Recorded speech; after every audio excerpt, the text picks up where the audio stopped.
மாவட்டம் வாணியம்பாடி அருகே முன்விரோதம் காரணமாக கட்டையால் கடையை அடித்து நொறுக்கிய 6 பேர் கொண்ட கும்பலில் 5 பேர் தப்பிய நிலையில் ஒருவரை பிடித்து அப்பகுதி மக்கள் தாக்கி காவல்துறையினரிடம் ஒப்படைத்தனர்.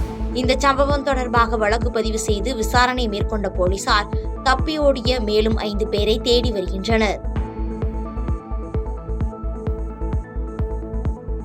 செங்கல்பட்டு மாவட்டம் கல்பாக்கம் அருகே பெண் பிள்ளையாக நினைத்து தன் வளர்ப்பு நாய்க்கு எஜமான் சீமந்த விழா நடத்திய நிகழ்வு அப்பகுதி மக்களிடையே நெகிழ்ச்சியை ஏற்படுத்தியுள்ளது.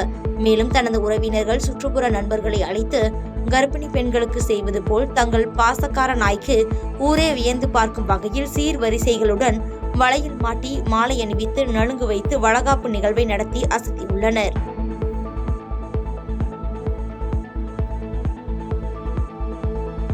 சேலம் மாவட்டத்தில் மாணவர்களுக்கு நோட்டு புத்தகங்கள் வழங்கும் நிகழ்வு மாநகராட்சி ஆணையாளர் தலைமையில் நடைபெற்றது. இதனைத் தொடர்ந்து செய்தியாளர்களை சந்தித்த துணை மேயர் சாரதா தேவி, துணை மேயர் பொறுப்பில் இருக்கும் தன்னை எந்த ஒரு பணி நிகழ்விற்கும் மேயர் அழைப்பதில்லை எனவும், மேலும் கலந்து கொள்ளும் நிகழ்வுகளில் அவமானப்படுத்தப்படுவதாகவும் குற்றம் சாட்டியுள்ளார். முதல்வர் அவர்களை வலியுறுத்தி கேட்டுக்கொண்டுள்ளதை எல்லாம் சேலம் மாநகராட்சியில் வணக்கத்துக்குரிய மேயர் அவர்கள் துணை மேயர் ஆகிய ஒரு பெண்ணை, வழக்கறிஞராக பணியாற்றுகின்ற ஒரு பெண்ணை, அகில இந்திய காங்கிரஸ் கமிட்டியின் உறுப்பினராக நான் இருக்கின்றேன், என்னை தொடர்ந்து அவமானப்படுத்தி கொண்டே வந்து கொண்டிருக்கிறார். எனக்கு ரொம்ப மனம் வேதனையாக இருக்கிறது.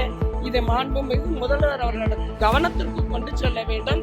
எனக்கு நடைபெறுகின்ற அநீதிக்கு நியாயம் கிடைக்க வேண்டும் என்று நான் போராடி வருகின்றேன்.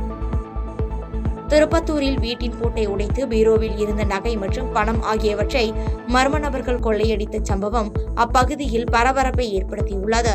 இதனைத் தொடர்ந்து சம்பவ இடத்திற்கு வந்த போலீசார் வழக்கு பதிவு செய்து கொள்ளை சம்பவத்தில் ஈடுபட்ட மர்ம நபர்கள் குறித்து விசாரணை மேற்கொண்டு வருகின்றனர்.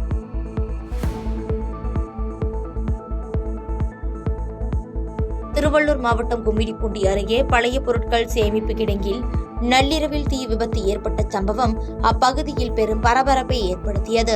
இதனைத் தொடர்ந்து தகவலின் பேரில் சம்பவ இடத்திற்கு வந்த தீயணைப்புத் துறையினர் சுமார் 3 மணி நேரம் போராட்டத்திற்கு பிறகு தீயை கட்டுக்குள் கொண்டு வந்ததை அடுத்து சிப்காட் போலீசார் இதுகுறித்து விசாரணை மேற்கொண்டு வருகின்றனர்.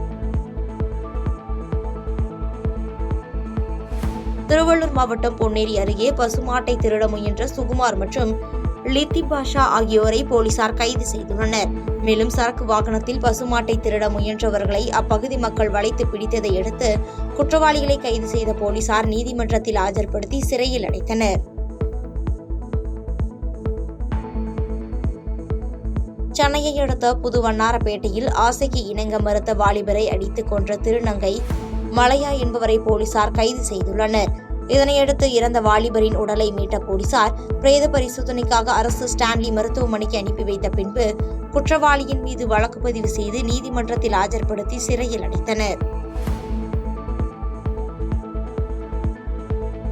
சென்னையை அடுத்த கொடுங்கையூரில் கொண்டுவர உள்ள எரிவுலை திட்டத்தை திரும்பப் பெற வலியுறுத்தி வடசென்னை குடியிருப்போர் நலசங்கங்கள் கூட்டமைப்பு சார்பில் மனித சங்கிலி போராட்டம் நடைபெற்றது. மேலும் இந்த மனித சங்கிலி போராட்டத்திற்கு பிறகும் இந்த திட்டத்தை கைவிடவில்லை என்றால் சென்னை முழுவதும் மிகப்பெரிய அளவில் போராட்டம் நடத்தப்படும் என போராட்டவாதிகள் எச்சரிக்கை விடுத்துள்ளனர்.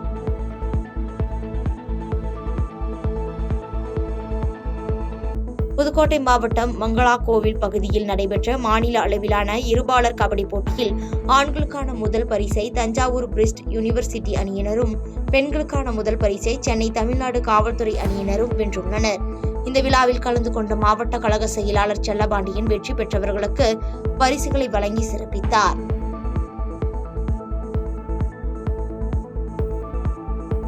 தேனி மாவட்டத்தில் தனியார் பருப்பு மில் கட்டிடத்தின் மேல் பகுதியில் இருந்து கீழே விழுந்து உயிரிழந்த எலக்ட்ரீஷியனின் சிசிடிவி காட்சி வெளியாகி அதிர்ச்சியை ஏற்படுத்தியுள்ளது. மேலும் அவரது இறப்பில் சந்தேகம் இருப்பதாக அவரது மனைவி குற்றம் சாட்டியுள்ள நிலையில் அவரது உறவினர்கள் சாலை மறியல் போராட்டத்தில் ஈடுபட்டதால் பரபரப்பு ஏற்பட்டது. எனக்கு மர்மமா தெரியுதுங்க. எனக்கு அதுக்கான நீதி கிடைக்கணும். என் புருஷன் எனக்கு வேணும். என் புருஷனை பத்தி எனக்கு பதில் வேணும்.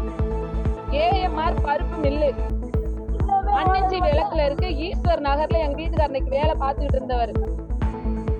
கோவை மாவட்டம் வெள்ளியங்கிரி மலையில் ஏறி சுவாமி தரிசனம் செய்ய சென்ற பக்தர்கள் இருவர் கனமழை காரணமாக உயிரிழந்த சம்பவம் அப்பகுதியில் பெரும் சோகத்தை ஏற்படுத்தியுள்ளது. இதனைத் தொடர்ந்து சம்பவ இடத்திற்கு வந்த வனத்துறையினர் உடலை மீட்டு விசாரணை மேற்கொண்டு வருகின்றனர். சென்னை காவாங்கரை அருகே வீட்டில் விஷவாயு தாக்கி மயங்கிய வடமாநில தொழிலாளர்களை அப்பகுதி மக்கள் மீட்டு சிகிச்சைக்காக சென்னை ஸ்டான்லி அரசு மருத்துவமனைக்கு அனுப்பி வைத்துள்ளனர். இதனைத் தொடர்ந்து சம்பவ இடத்திற்கு வந்த புழல் காவல்துறையினர் விசாரணை மேற்கொண்டு வருகின்றனர்.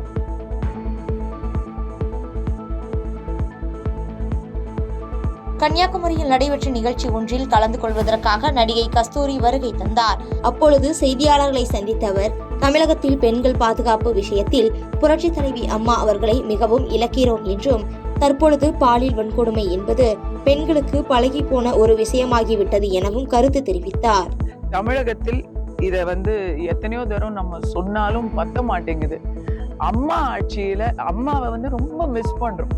பெண்கள் பாதுகாப்புங்கிற விஷயத்துல புரட்சி தலைவி ஜெயலலிதா அவர்களை ரொம்ப மிஸ் பண்றோம். ஏன்னா அவங்க ஆட்சி காலத்துல இல்லவே இல்லைன்னு எப்பவுமே இருக்காதுங்க. எல்லா இடத்துலயும் அங்கொன்னும் இங்கொன்னுமா இருந்தது கூட இப்போ அடிக்கடி டெய்லி பேப்பர் படிக்கவே பயமா இருக்கு. இன்னும் சொல்ல போனா பழகி போச்சு.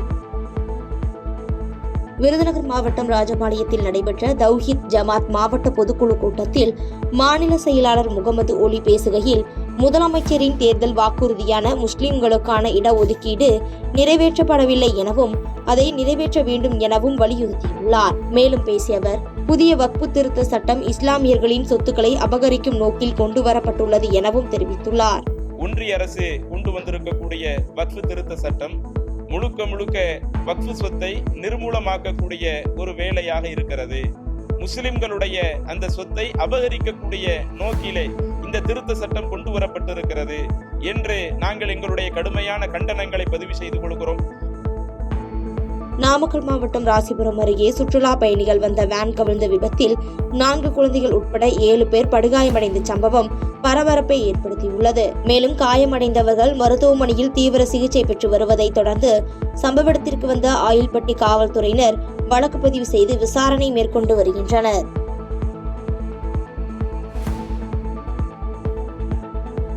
செய்திகளை உடனுக்குடன் தெரிந்து கொள்ள கீழ்கண்ட கேபிள் மற்றும் டிடிஎச் நெட்வொர்க்குகளில் எம்நாடு செய்தி தொலைக்காட்சியை காணுங்கள். பாதகம் செய்பவரை கண்டால் நாம் பயம் கொள்ளலாகாது பாப்பா. மோதி மிதித்து விடு பாப்பா, அவர் முகத்தில் உமிழ்ந்து விடு பாப்பா. அண்மை செய்திகளை உடனுக்குடன் தெரிந்து கொள்ள இணைந்திருங்கள் எம்நாடு தொலைக்காட்சியுடன்.